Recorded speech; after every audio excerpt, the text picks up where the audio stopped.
গাইবান্ধায় জাতীয় নাগরিক পার্টির আহ্বায়ক কমিটি ঘোষণার প্রতিবাদে জেলা কার্যালয়ে তালা ঝুলিয়ে দিয়েছেন বিক্ষুব্ধরা।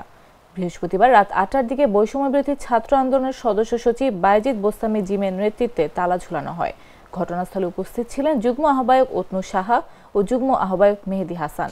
এর আগে বুধবার এনসিপির কেন্দ্রীয় কমিটির ৬১ সদস্য বিশিষ্ট কমিটি ঘোষণা করা হয়। কমিটিতে জাসদের কেন্দ্রীয় নেতা খাদেমুল ইসলাম খুদিকে গাইবান্ধা জেলা আহ্বায়ক করা হয়। বিক্ষুব্ধরা অভিযোগ করেছেন, কমিটি গঠনের প্রক্রিয়া অস্বচ্ছ ও উদ্দেশ্য প্রণোদিত। জুলাই আন্দোলনের নেতৃত্ব দিয়েছেন এমন নেতাদের বাদ দিয়ে আওয়ামী লীগপন্থী প্রভাবশালীদের স্থান দেওয়া হয়েছে। যুগ্ম আহ্বায়ক আব্দুল্লাহ জিশান বলেন, মোটা অঙ্কের টাকার বিনিময়ে কমিটি বাস্তবায়ন করা হয়েছে। বায়েজিদ বোস্তামি জিম বলেন, এই কমিটিতে বিতর্কিত ও সুবিধাবাদী ব্যক্তিদের পদ দেওয়া হয়েছে। এনসিপির প্রকৃত কর্মীদের অবমূল্যায়ন করা হয়েছে।